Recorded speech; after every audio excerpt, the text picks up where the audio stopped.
नमस्कार, मैं हूं रमेश भट्ट।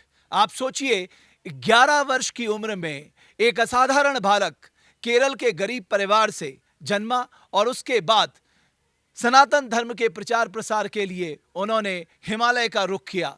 और जब यहां वो 11 वर्ष की उम्र में पहुंचे, तब इसे बद्रकारण्य का क्षेत्र कहा जाता था और यहां पर उन्होंने 5 साल का तप किया। जी हां, मैं बात कर रहा हूं आदि गुरु शंकराचार्य जी की। और यही है वो कल्प वृक्ष जिसके बारे में कहा जाता है कि ये 5000 वर्ष पुराना कल्प वृक्ष है। लेकिन आज भी ये वृक्ष अपनी नई नई डालों के साथ यहां पर स्थित है।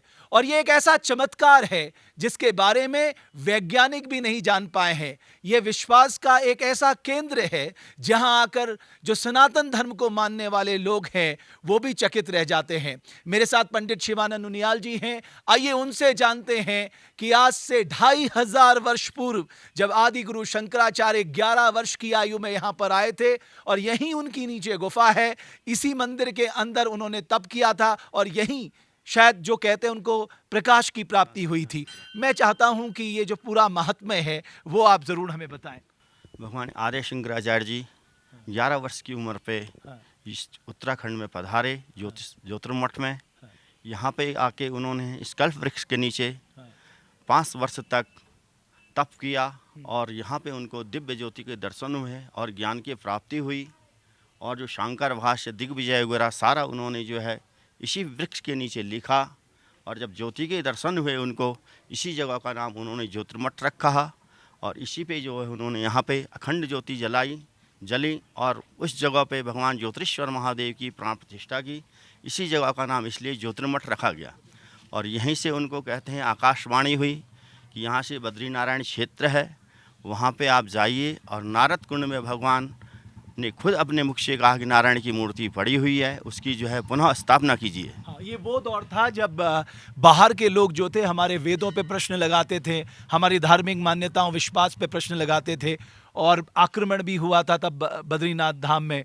और कहते हैं कि जो भगवान विष्णु की मूर्ति थी वो उन्होंने नारद कुंड में, अलकनंदा के नारद कुंड में डाल दी थी। तो इसमें इस बारे में थोड़ा बताइए। कहते हैं भगवान को इस वृक्ष के नीचे जो है आकाशवाणी हुई और उनको कहा गया आकाशवाणी से कि उत्तर क्षेत्र में जो है बद्रीनारायण क्षेत्र है। हाँ। वहाँ पे नारद कुंड है। हाँ। नारद कुंड में भगवान विष्णु की मूर्ति, उसकी जाके पुनः स्थापना कीजिए। हाँ। भगवान फिर यहाँ से जो है बद्रीनारायण क्षेत्र गए और नारद कुंड से उन्होंने जो है भगवान विष्णु की मूर्ति निकाली और पुनः प्राण प्रतिष्ठा की। कहते हैं वो मूर्ति थोड़ा नीचे से खंडित जैसी है, लेकिन जब उन्होंने मूर्ति को देखा तो खराब है, फिर उन्होंने उसको नारद कुंड में दोबारा डाल दिया। लेकिन दोबारा फिर निकाला उन्होंने तो वही मूर्ति निकली। जब तीसरी बार वो गए तो फिर उन्होंने उसी मूर्ति को निकाला। कहते हैं फिर आकाशवाणी हुई, इसी मूर्ति को जो है आप प्राण प्रतिष्ठा करिए। तो भगवान की वही मूर्ति जो है उन्होंने प्रतिष्ठा की।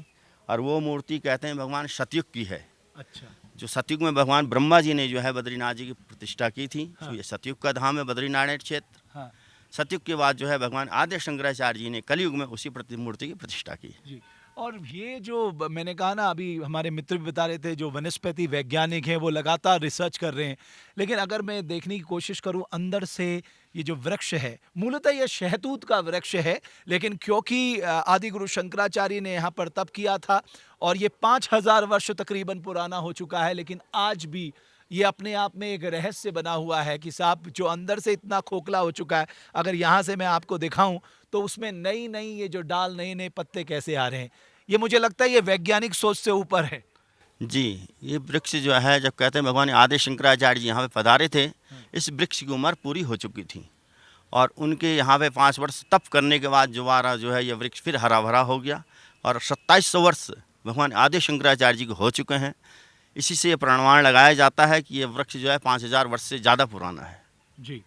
और इसके नीचे ठीक गुफा है जहाँ पर वो रात्रि विश्राम करते थे। हाँ, इसके ठीक वृक्ष के नीचे भगवान आदि शंकराचार्य जी गुफा है। काफ़ी बड़ी शिला है, एक ही शिला है। हाँ। और उसके नीचे वो रहते थे, विश्राम करते थे और बाकी समय पे यहीं पे जो है तप करते थे। और पहले जो पहला मठ कहलाता, उन्होंने 4 मठ की स्थापना की। तो पहला जो मठ है ज्योतिर्मठ, ठीक इसके बगल में ही है, उसकी स्थापना भी यहीं आदि गुरु शंकराचार्य जी ने। हाँ, ज्योतिषपीठ की जो स्थापना है भगवान आदि शंकराचार्य जी की नहीं। हाँ। और यहाँ के जो आचार्य हुए त्रोटकाचार्य जी यहाँ के प्रथम आचार्य हुए। अच्छा। तो तो कुल मिलाकर आपने देखा कि जहां पर विज्ञान के कुछ समझ में नहीं आता, वहां पर आस्था सबसे महत्वपूर्ण भूमिका निभाती है। और आस्था और विश्वास का केंद्र है ये 5000 पुराना कल्पवृक्ष।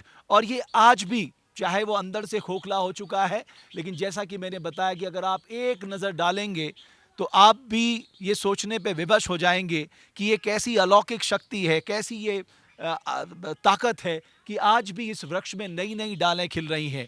और ये जो सनातन धर्म में हमारा विश्वास है वो कई गुना ज़्यादा बढ़ जाता है जब हम साक्षात ऐसे चमत्कारों को देखते हैं।